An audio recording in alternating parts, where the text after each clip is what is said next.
할렐루야. 오늘은 부활주일입니다. 사망과 죽음의 권세를 이기시고 부활하신 우리 예수 그리스도를 마음 다하여 우리 찬양합니다. 우리 주님께 한 번 더 우리 할렐루야 한번 이렇게 외칠까요? 할렐루야. 우리 아이들이 제일 크게 잘했습니다. 한 번 더 할렐루야. 주님을 찬양한다, 그런 뜻입니다. 여러분, 예수님의 부활은 우리가 매년 부활절 절기를 지켜서 그냥 의례껏 지나가는 행사처럼 보이지만 사실은 역사와 인생을 바꾸어 놓은 정말 놀라운 사건이었습니다. 특별히 여러분, 우리는 성경에서 예수님의 부활을 믿고 인생의 방향이 완전히 달라진 한 사람을 우리는 만나게 됩니다. 그는 바로 사도 바울입니다. 그는 예수님을 믿는 사람들을 잡아 가두고 죽이는 일에 앞장섰던 사람입니다. 그런데 그가 부활하신 예수님을 만나고 나서 그의 인생의 방향이 완전히 바뀌어가지고 이제는 오히려 예수님을 전하고 예수님을 위해서 자기의 목숨을 드릴 수 있는 그런 하나님의 사람이 되었습니다. 그리고 여러분, 성경 말고도 오늘날 최근 20세기, 21세기에도 이런 일들이 계속 일어나고 있는데요. 여러분들 혹시 C.S. 루이스라고 하는 사람을 들어보셨을 것입니다. 나니아 연대기라고 하는 영화로도 나왔죠. 유명한 책을 쓰신 작가이고 또 학자인데, 이분은 30살까지도 완전히 예수라든가 하나님을 믿지 않는 무신론자였다고 합니다.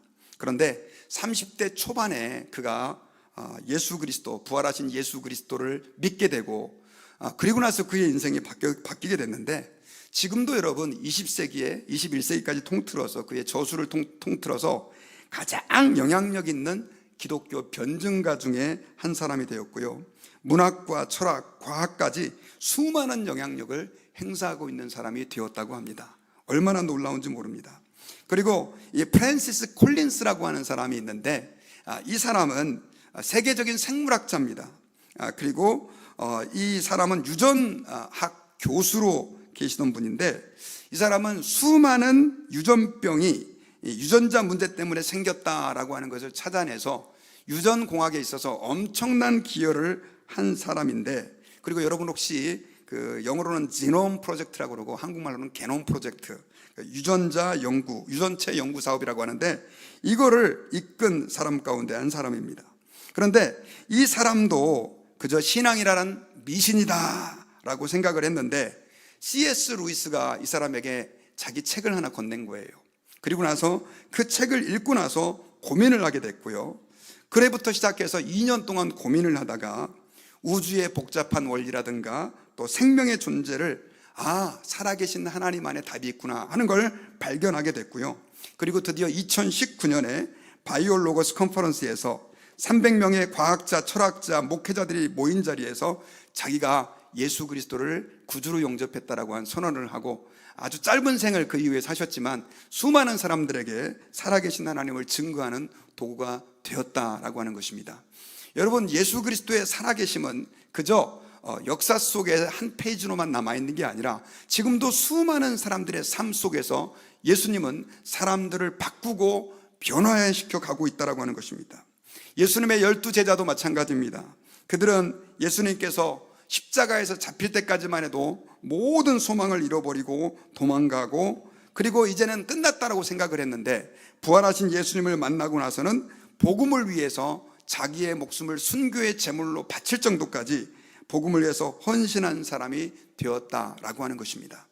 여러분, 예수 그리스도의 부활의 소식은 예수님이 2000년 전에 부활하셨다, 이 한마디로 끝나는 것이 아니라 사람의 인생을 바꾸고 사람의 삶의 방향을 바꾼다라고 하는 사실을 여러분들이 믿으셨으면 좋겠습니다. 특별히 여러분, 예수님께서 우리의 삶을 바꾼다라고 할 때 가장 두드러진 건 뭐냐면 절망의 인생을 소망의 인생으로 바꾼다라고 하는 것입니다. 절망 속에서 내가 무엇을 위해 살아야 할지 방황하는 사람들에게 목적이 있는 삶, 의미가 있는 삶, 가치 있는 삶을 살아갈 수 있는 그런 비전과 방향을 예수님의 부활이 제시해 준다는 것입니다. 여러분, 오늘 본문은 예수님께서 십자가에서 죽으신 이후에 정말 절망과 좌절 속에 빠져 있었던 여인들이 예수님의 부활의 소식을 천사를 통하여 접하는 장면이 기록되어 있습니다. 여러분, 제가 지난주에 고난주간 새벽 기도회를 지나면서 계속해서 예수님의 행적을 추적했는데, 예수님께서는 금요일날 오후 3시에 숨을 거두십니다. 다 이루었다, 테텔레스타이라고 말씀하시면서 우리의 구원 사역을 완성했음을 선포하시고 숨을 거두셨습니다. 그 이후에 산헤드린 공회원이라고 하는 그 공회원 가운데 아리마대 요셉이라는 사람이 있었습니다. 이 사람은 부자였는데 70명의 산헤드린 공회원 가운데 예수님을 십자가에 못 박아 죽이자는 그 결의에 반대했던 사람인데, 그가 담대하게 빌라도에게 찾아가 가지고 예수님의 시체를 받아와서 그가 자기가 죽을 때 쓰려고 했던 그 무덤에 예수님을, 한 번도 사용하지 않은 그 무덤에 예수님을 안치시키게 됩니다. 그리고 나서 유대인들은 금요일 저녁부터 세베스데이, 안식일이 시작이 되었는데 아무도 사실은 그 무덤에 가볼 수도 없고, 그리고 또 그 무덤에 가서 어떤 조문 행위도 할 수가 없었습니다. 여인들은 예수님이 죽었다는 소식, 또 제자들은 예수님께서 허무하게 십자가에 못 박혀 죽으신 것 때문에 모든 희망이 무너져 버리고 이제는 절망 속에서 낙심할 수밖에 없었고 한숨을 쉴 수밖에 없었습니다. 그리고 이틀이 지나서 주일 새벽이 되었을 때 여인들은 이 장례하시는, 그러니까 돌아가신 그 예수님을 향해서 아무것도 하지 못하는 것이 너무 미안해서 시체들에게 바르는 그 향품, 이 냄새가 아주 좋은 기름을 가지고 그 무덤으로 찾아갔습니다. 그런데 무덤에 가보니까 놀라운 일이 벌어진 거예요. 원래 그 무덤은 사실은 이 로마의 군병이 지키고 있어야 됐고, 그리고 아주 단단하게 닫혀 있어야 정상인데 그 로마의 군병들도 없고, 그리고 무덤문도 활짝 열려 있는 거예요. 여인들은 너무나 당황했습니다. 안에 들어가 보니까 진짜 아무도 없고 예수님의 시체도 없고 그저 예수님의 시체를 감쌌던 그 세마포 천조각만 남겨져 있었던 것을 보게 됩니다. 그때 그 여인들은 말 그대로 시체마저 없어졌으니 더 마음에 낙심이 되고 근심이 되고 절망이 되었습니다. 그 순간 그때 하나님의 천사였던 사람들이 이 여인들에게 나타납니다. 그러면서 그 여인들에게 왜 산자를, 살아계신 분을 죽은 자 가운데서 찾느냐, 그분이 예언하신 대로 다시 살아나셨느니라 라고 하는 그 예수 그리스도의 부활을 선포하게 됩니다. 할렐루야. 그리고 나서부터 그 천사의 말을 듣고 나서 이 여인들은 물론 의심이 생겼지만 천사들이 나타나가지고 예수님이 부활하셨다라고 하는 소식을 전해준 이 순간 얼마나 절망의 마음이 소망으로 바뀌고 슬픔의 마음이 기쁨으로 바뀌었는지 몰라요. 그리고 여인들은 뛰어가가지고 나머지 예수님의 11사도들, 11제자들이 숨어 있었던 그곳에 가서 예수님이 부활하셨다라고 하는 소식을 전파하게 됩니다. 사실 여러분, 예수님의 이 부활의 소식은 그 여인들에게, 절망과 낙심에 가득 찬 그 여인들에게 소망과 감격, 기쁨을 선사해 주었지만 그뿐만이 아닙니다. 오늘날 이 땅의 모든 사람들, 특별히 절망 속에 허덕이는 사람들에게 예수님은 소망이 되었고 또 우리에게 기대가 되었고 기쁨이 되었다라고 하는 사실을 예수님께서는 이 사실들을 통해서, 부활을 통해서 선포하셨다는 사실을 저와 여러분들이 믿으시기를 바랍니다. 지금 여러분, 세상에는 심각한 전염병이 돌고 있습니다. 혹시 들어보셨습니까? 절망의 병이라고 하는 전염병입니다. 절망의 병. 여러분, 지난 3년 동안 이 코로나가 온 세상을 강타했습니다. 그 코로나로 인해서 죽은 사람을 찾아보니까 700만 명이 죽었습니다. 약 7밀리언의 사람들이 죽었어요. 통계에 나오지 않은 사람까지 치면 더 많을 수도 있습니다. 코로나는 세상의 역사를 뒤집어 놨습니다. 너무나 많은 사람이 죽었어요. 그런데 여러분, 이 코로나는 3년 동안 한 번의 전염병으로 끝이 났습니다. 그런데 지금도 절망이라고 하는 이 전염병은 더 많은 사람들을 죽어가게 하고 있습니다. 특별히 여러분, 세계보건기구 WHO에 따르면 전 세계적으로 우울증에 걸려서 시달리는 사람이 2억 6,400만 명이라고 된다고 합니다. 2억 6,400만 명. 특별히 여성들이 약 50% 남자보다 우울증으로 고통당하는 사람이 많다고 하고요. 실제로 통계를 보니까 매년 70만 명 이상이 자살로 자기의 생을 마감하고 있습니다. 몇 명이요? 매년 70만 명 이상이 자살을 하고 있고요. 특별히 15세에서 29세까지의 젊은이들 사이에서 가장 많은 사망의 원인 가운데 한 가지, 제일 많이 죽는 이유가 뭐냐 그랬더니 그 중에 네 번째 이유가 절망으로 인한 자살입니다. 우리는 예전보다 훨씬 더 풍족한 시대를, 사회적으로 발전된 세상을 살아가고 있습니다. 옛날 가난할 때보다 우리는 훨씬 더 잘 살고 있지만, 그러나 절망이라고 하는 이 전염병은 환경이 나아진다고 없어지지 않습니다. 오히려 더 많은 사람들을 절망의 구렁텅이로 몰아넣고 수많은 사람들이 지금 절망이라고 하는 그 고통 속에서 보이지 않게 신음하고 아파하고 있다라고 하는 것입니다. 이것은 사실 예수 믿는 사람들도 예외가 아닙니다.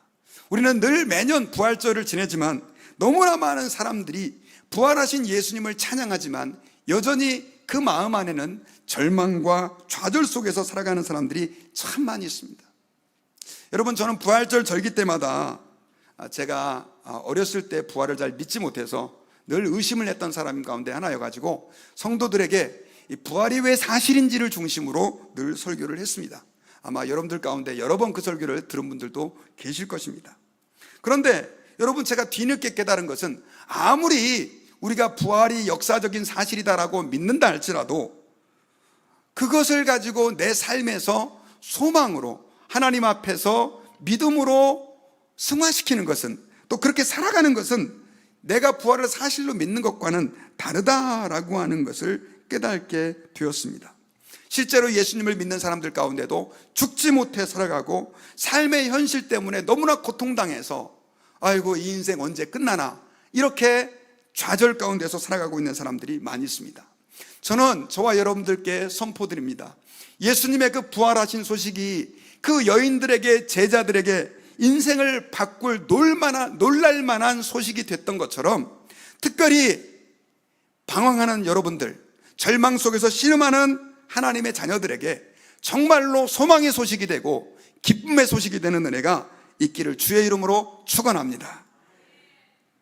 여러분, 그러면 사람들이 왜 그렇게 이 땅을 살아가면서 사실은 세상 사람들을 포함하여 절망할까요? 그 이유는요, 사실 사망과 죄 때문입니다. 우리 인간들이 가장 고통스러워하는 이유, 절망하는 이유는 우리가 그 죄를 스스로 이길 수 없고 모든 사람이 가게 되는 그 사망의 걸음을 우리가 우리 스스로는 벗어날 수 없다는 것입니다. 그런데 예수님께서는 십자가에서 우리의 모든 죄를 지시고 십자가와 함께 그 죄를 도말하여 죽으시고 해결하시고 3일 만에 다시 부활하심으로 우리가 이제는 하나님의 생명, 또 하나님의 자녀로 이제는 하나님이 주시는 의를 힘입고 살아갈 수 있는 그런 놀라운 새 생명을 얻게 해 주셨다라고 하는 것입니다. 그래서 우리가 부활절 때마다 예수님께서 사망 권세를 이기셨습니다 라고 선포하는 이유는 바로 주님께서 우리를 저주와 절망에서 건져 소망의 삶을 살게 해주셨기 때문에 그렇습니다.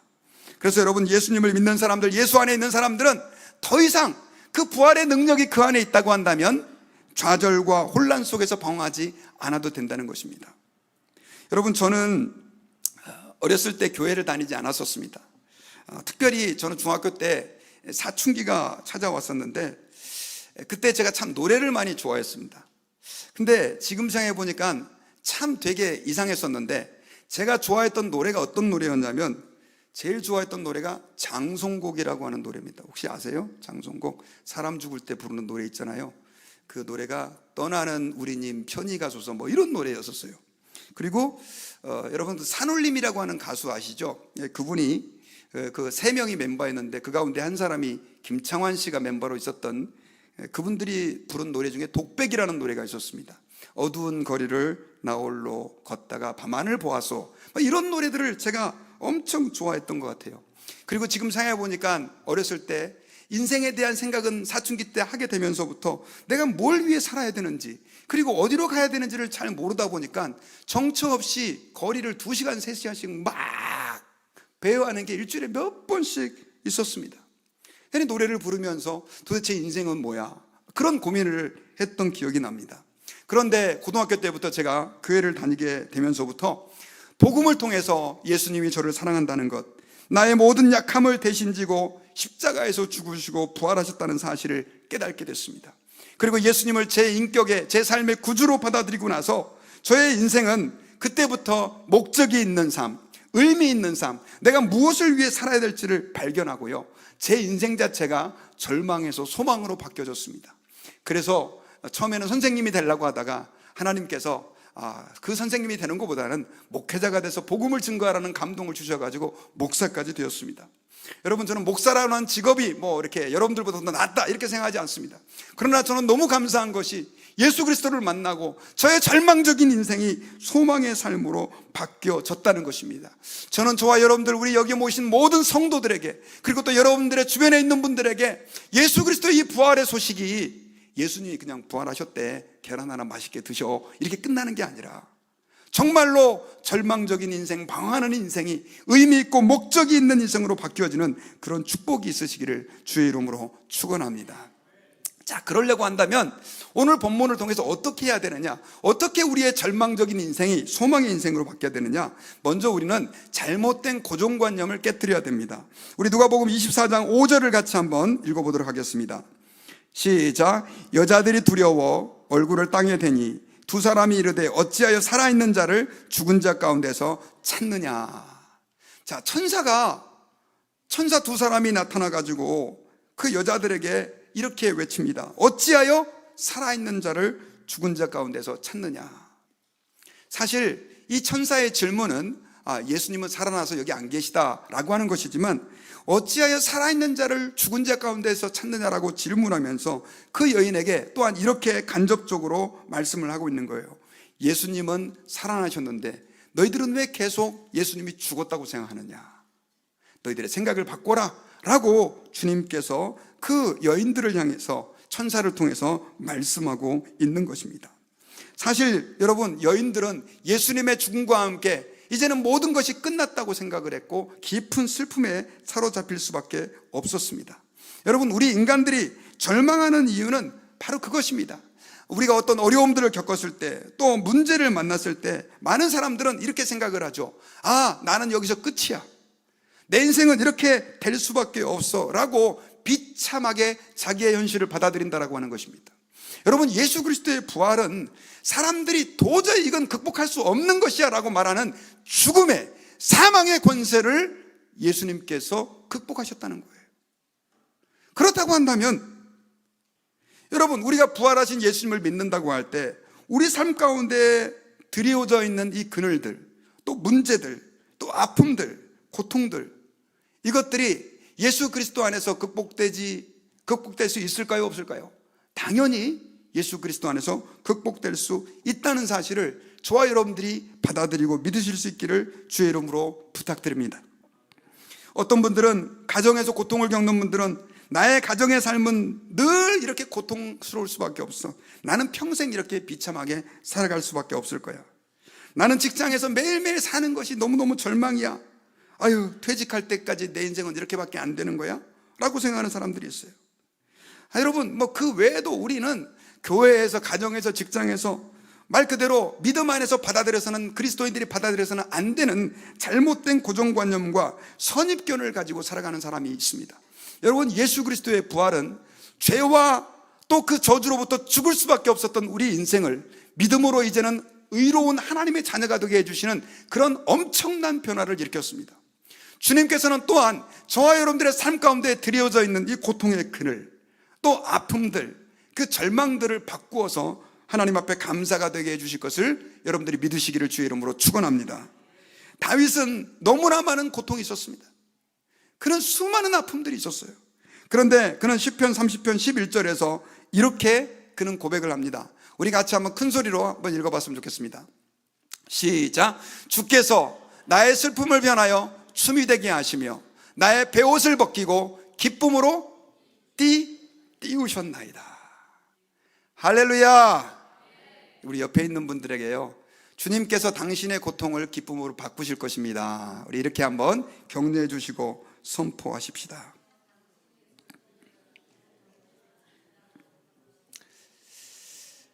근데 여러분, 이 변화는 단순하게 환경에만 있지 않아요. 사실 어떤 때는 이렇게 목사님이 선포했지만 우리의 환경은 전혀 안 바뀔 수도 있어요. 그런데 주님께서 일으켜주시는 변화는 사실 환경의 변화도 때로는 있지만 우리의 내면의 변화가 더 큰 것이 될 수도 있다는 것입니다. 여러분, 그 호레이시오 스페포드라고 하는 한 변호사가 있었습니다. 시카고에서 굉장히 성공한 변호사입니다. 근데 이분이 굉장히 잘 나가는 분이셨습니다. 린드 대학교와 또 시카고 의과대학의 법리학 교수였고요. 노스웨스트 장로교 신학교의 이사였고 운영위원이었고 세계적인 전도자였던 무디와 아주 절친한 사이였습니다. 그리고 무디 교회에 회계 집사를 하고 있었고 주일학교 교사를 하고 있었던 그런 사람이었습니다. 그러니까 세상적으로도 잘 살고 또 하나님께도 헌신한 사람이었다라고 하는 것을 알 수 있죠. 그런데 이분이 43살 때 엄청난 시련이 닥쳐옵니다. 시카고 대화재 사건으로 인해 가지고 그의 모든 재산을 다 잃어버립니다. 그리고 급성 전염병 피부질환이 첫째 아들에게 타격해 들어와 가지고 그 아이가 죽고 맙니다. 이분은 너무 스트레스를 받고 힘들어 가지고 휴식을 갖기 위해서 아내와 내 딸과 함께 영국의 유럽으로 가서 잠깐 여행을 하기로 결정을 하고 이제 또 가서 무디도 좀 도와줘야 되겠다라고 결정을 합니다. 그런데 이렇게 배를 타는 길에 갑자기 스태포드에게 급한 일이 생깁니다. 그래서 배에서 내리게 되는데 아내와 딸은 먼저 가 있고 자기는 조금 뒤에 간다고 했는데 이 문제는 이 배가 대서양 한가운데서 철갑선인 라키언호와 정면 충돌하여 226명이 바다에서 다 침몰되어 죽는 일이 벌어집니다. 이 일로 인해 가지고 딸 4명이 그 자리에서 다 죽음을 당했고 아내만 간신히 살아남게 됩니다. 9일 후에 그는 아내로부터 딸들 4명이 다 죽고 나만 살아남았다라고 하는 전보를 듣게 됩니다. 그야말로 하늘이 무너지는 것 같았습니다. 그는 아내가 걱정되어 부인을 데리러 가기 위해서 유럽으로 가는 배를 타고 가는데 그 선장이 그 어떤 대서양의 한 지점을 지나갈 때 여기에서 그 배가 침몰되었습니다 라고 하는 이야기를 듣는데 마음속에 경량의 파도가 일어납니다. 너무 괴로워서 선실에서 돌아와 알품과 슬픔으로 밤이 새도록 하나님께 부르짖었습니다. 하나님, 누구보다도 주님을 사랑했던 제게 왜 이토록 이런 시련을 주시나요? 그런데 하나님께서 그 마음 가운데 평안함을 주셨습니다. 그들은 지금 천국에서 쉬고 있고 이 환난과 아픔 가운데도 내가 너와 함께한다 라고 하는 메시지를 그 마음속에 들려주셨어요. 그리고 나서 그 다음날 그 사람은 시를 쓰게 됩니다. 그 시의 내용이 It is well with my soul, God will be done 이라고 하는 노래인데 이게 찬송의 시가 되어서 찬송가 413장의 가사가 됩니다. 그 가사를 제가 가져왔는데 내 평생에 가는 길 순탄하여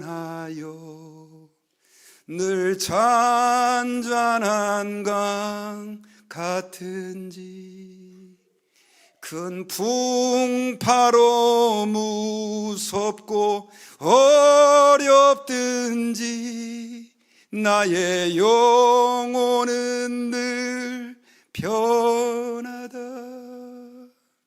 내 영혼 평안해, 내 영혼 평안해, 내 영혼 평안해 라고 하는 찬양이 그 배경 속에서 쓰여지게 되었습니다. 여러분, 우리 그리스도인들의 힘이라고 하는 것은 환경적인 외부적인 요인에만 있지 않습니다.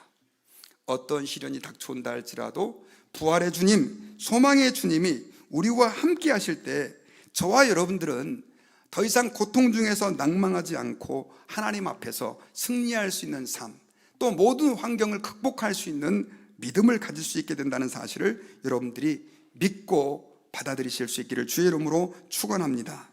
자, 그런데 이런 놀라운 은혜가 어떤 사람에게 주어지느냐? 그저 부활의 주님이 제 마음 가운데 오셔서 저의 소망이 되어 주옵소서 이렇게 믿는다고 고백한다고만 되는 것 같지는 않아요. 거기에는 굉장히 중요한 하나님의 도구가 있는데 바로 그것이 뭐냐? 말씀입니다. 여러분, 특별히 천사가 그 여인들에게 찾아와 가지고 어찌하여 산 자를 죽은 자 가운데서 찾느냐라고 질문을 하고 나서 그 여인들에게 예수님께서 너에게 한 말씀이 있지 않느냐, 그가 갈릴리에 계실 때 너에게 한 말씀, 약속이 있지 않느냐라고 말하면서 누가복음 24장 6절과 7절에서 천사들이 이렇게 얘기를 했습니다. 자, 여기 같이 읽어보겠습니다. 시작. 여기 계시지 않고 살아나셨느니라. 갈릴리에 계실 때 너희에게 어떻게 말씀하셨는지를 기억하라. 이르시기를 인자가 죄인의 손에 넘겨져 십자가에 못 박히고 제3일에 다시 살아나야 하리라 하셨느니라 한데 그들이 예수의 말씀을 기억하고. 자, 천사가 절망 속에 있었던 그 여인들의 마음 속에 다시 한번 소망을 일으킨 것은 뭐냐면, 천사가 왜 죽은 자를 산자 가운데 찾느냐라고 하는 책망의 말이 아니라 예수님께서 그 여인들에게 예언했던 그 말씀을 다시 생각나게 해주신 거예요. 예수님은 제자들이 살아있을 때 여러 번 내가 제사장들에게 팔리고 십자가에 못 박혀 죽었다가 3일 만에 살아날 것이라고 예언을 했습니다. 그런데 그 말씀을 다른 제자들과 또 그 말씀을 듣는 사람들은 별로 대수롭지 않게 생각을 했어요. 그냥 흘려들었던 거죠. 그런데 오늘 천사는 그 여인들에게 예수님께서 하신 말씀을 생각나게 해주신 거예요. 실제로 여러분, 누가복음 9장 22절에서 예수님은 제자들에게 이렇게 예언을 하셨습니다. 이르시되 인자가 많은 고난을 받고 장로들과 대제사장들과 서기관들에게 버림받아 죽임을 당하고 제3일에 살아나야 하리라 하시고, 이렇게 말씀을 주셨지만 다른 그 제자들과 그 주변에 있는 사람들은 이 말씀을 별로 신경 쓰지 않았던 거예요. 하나님의 말씀이 그들 안에서 역사하기 시작하니까 이 여인들은 소망을 가지게 되었습니다. 여러분, 우리가 하나님 앞에서 어떻게 부활의 소망을 가지고 이 험한 세상 가운데에서 절망하지 않고 살아갈 수 있느냐? 그것은 하나님의 말씀이 우리들 안에 머물 때입니다. 여러분, 오늘 성경 뒷부분을 보면 예수님께서 부활하신 이후에 엠마오로 가는 두 제자들에게 나타납니다. 그런데 놀라운 것은 이 두 제자들이 예수님과 대화하면서도 그분이 누구인지를 잘 몰라요. 그러면서 예수님이 죽었다는 얘기를 오히려 그 예수님에게, 부활한 예수님에게 하면서 아니, 당신은 어떻게 이 소식을 몰라요? 라고 핀잔까지 줍니다. 나중에 예수님께서 그들과 함께 하면서 하나님의 말씀, 구약과 또 예수님의 그 말씀들을 그들에게 다시 전해줄 때 그제서야 그들의 눈이 열려서 그 부활하신 예수님을 알아보게 됩니다. 여러분, 말씀이라고 하는 것은 우리 삶 가운데서 너무나 중요한 거예요. 아무리 여러분들이 예수님이 부활했다라고 하는 소식을 듣고 그 정보를 받아들여도 하나님의 말씀이 여러분들 안에서 실제로 역사하시지 않으면 그 부활의 소망은 절대로 우리 것이 될 수 없다는 사실을 기억해야 됩니다. 여러분, 믿음은 하나님의 말씀이 저와 여러분들에게 들려질 때 거기서 생겨나는 거예요. 로마서 10장 17절에서는 그래서 이렇게 말을 했습니다. 그러므로 믿음은 들음에서 나며 들음은 그리스도의 말씀으로 말미암았느니라. 할렐루야. 그러므로 여러분, 저와 여러분들이 하나님의 말씀을 사랑할 수 있기를 바랍니다. 그리고 말씀을 들을 때마다 그냥 성경책 읽어야지가 아니라 부활하신 예수님, 이 말씀을 통해서 저를 만나 주십시오 라고 기도하는 마음으로 그렇게 하나님의 말씀을 대하실 때 그 말씀이 특별히 여인들의 마음속에 소망을 불러일으키고 엠마오로 가는 두 제자들의 마음속에 부활하신 예수 그리스도를 만날 수 있게 눈을 열어준 것처럼 우리 주님의 이 선포된 말씀, 기록된 말씀이 저와 여러분들로 하여금 이 절망스러운 세상에서, 고통과 눈물이 많은 세상에서 소망의 삶을 살아갈 수 있게 하는 놀라운 능력이 되게 할 줄 믿습니다. 저는 한 가지만 이야기 더 말씀드리고 하나님 말씀을 마치려고 해요. 우리 지난주에 우리 김종현 집사님의 장례 예식이 있었습니다. 저는 장례 예식 때마다 참 많이 긴장해요. 왜냐하면 장례식 설교를 목회자가 좀 잘못하면 거기 온 하객들이 얼마나 말 그대로 스트레스를 받고 마음이 불편해지겠습니까? 그러다 보니까 말 한마디 한마디 하는 게 너무너무 말 그대로 버겁고 힘든데, 지난 장례식은 참 기쁨과 소망의 장례식을 지낼 수 있었어요. 왜냐하면 김종현 집사님께서 이렇게 목요일날, 우리 지난 목요일날 장례 예식을 드렸는데 월요일날 그렇게 하나님의 부름을 받아서 돌아가셨거든요. 그런데 그 전 수요일날 이 한 장로님으로부터 전화가 왔어요. 김종현 집사님이라고 하는 분이 계신데 그분이 지금 위독하시다고 한다고. 그래가지고 사실 저는 그 김종원 집사님을 잘 몰라서 우리 원로 목사님 되시는 서정수 목사님을 모시고 같이 그분을 신방을 갔습니다. 90세가 거의 다 된 연세셨었어요. 말도 못한다고 그래서 가서 하나님 말씀만 전해주고 기도해드리고라도 와야 되겠다 했는데 그분이 말씀을 너무너무 잘하시는 거예요. 그러면서 한 송이 국화꽃을 피우기 위해서 밤부터 소쩍새는 그렇게 울었나 보다, 그 시를 아시냐고 이렇게 물어보기도 하고, 그러면서 대화를 참 많이 나눴습니다. 서정수 목사님이 또 그때 말씀을 전하셨는데 십자가 옆에 강도가 내 영혼을 의탁한다라고 하는 그 말씀을 같이 나누면서 얘기를 했는데, 그분이 또 한 가지 저한테 물어봐요. 목사님, 귀천이라고 하는 시를 아십니까? 이렇게 물어봐요. 그래서 제가 사실 잘 몰랐거든요. 그래가지고 좀 죄송합니다, 잘 모르겠습니다. 그랬더니 그분이 떨리는 목소리로 그 시를 이렇게 읊으셨었어요. 그래서 제가 어쨌든 그렇게 같이 기도해드리고 소 목사님하고 저 둘이 오면서 이렇게 얘기했습니다. 보니까 오늘 너무 건강하셔가지고 상당히 더 오래 사실 것 같습니다. 몇 달은 더 사실 것 같습니다. 그러고 이제 왔고요. 저는 이제 집에 와가지고 귀천이 도대체 무슨 시인가 찾아봤더니 이게 천상명 씨가 지은 시였었어요. 그러면서 이 귀천이 어떤 의미인가라고 하는 것을 뒤늦게 제가 알게 됐는데, 그 시의 내용은 이런 내용이었습니다. 여러분, 제가 내용을 가져왔는데 한번 읽어드릴게요. 나 하늘로 돌아가리라. 새벽빛 와 닿으면 쓰러지는 이슬 더불어 손에 손을 잡고 나 하늘로 돌아가리라. 노을빛 함께 단 둘이서 기슭에서 놀다가 구름 손짓하면은 나 하늘로 돌아가리라. 아름다운 이 세상 소풍 끝내는 날 가서 아름다웠더라고 말하리라 라고 하는 시였었어요. 그냥 서정적인 하나의 시입니다. 그런데 이분이 굉장히 유명하게 된 게 뭐냐면, 아름다운 이 세상, 마지막 소절이죠. 소풍 끝내는 날 가서 아름다웠더라고 말하리라. 이 세상의 삶을 뭐라고 얘기를 하냐면 소풍, 피크닉이라고 표현을 한 거예요. 우리의 인생이 피크닉, 그리고 나는 돌아가야 될 집이 있다는 거예요. 아마 김종현 집사님이 내가 하나님께로 돌아가야 될 때가 가까웠다라고 하는 걸 알고 아마 이 시를 떠올리면서 우리에게 이야기를 해주려고 했던 것 같아요. 자기의 신앙 고백이기도 했던 것이죠.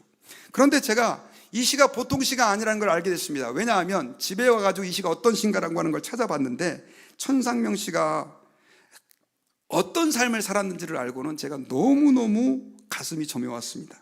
왜냐하면 그분은 서울대 상대를 다니다가 4학년 때 중퇴를 하고요, 1955년 부산시장 공보비서로 일을 하다가 1967년에 윤희상 등과 함께 연루된 동백님 사건에 연루가 돼가지고 그렇게 감옥에 갇히게 됩니다.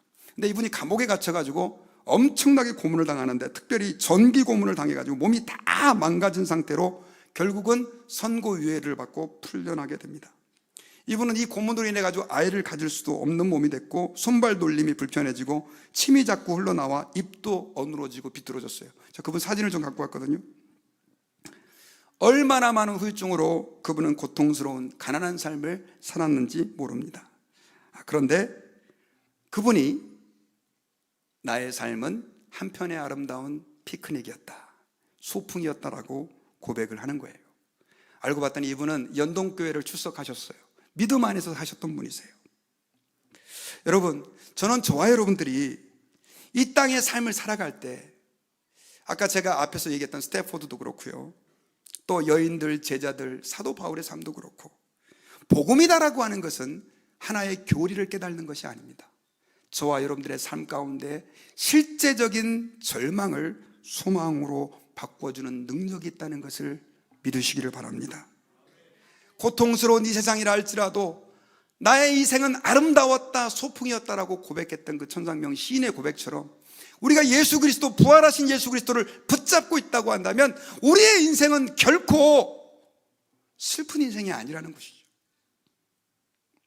그래서 사도 바울은 사망아 너의 쏘는 것이 무엇이냐 라고 그 사망을 향해서 별것 아닌 걸로 선포를 했던 것입니다.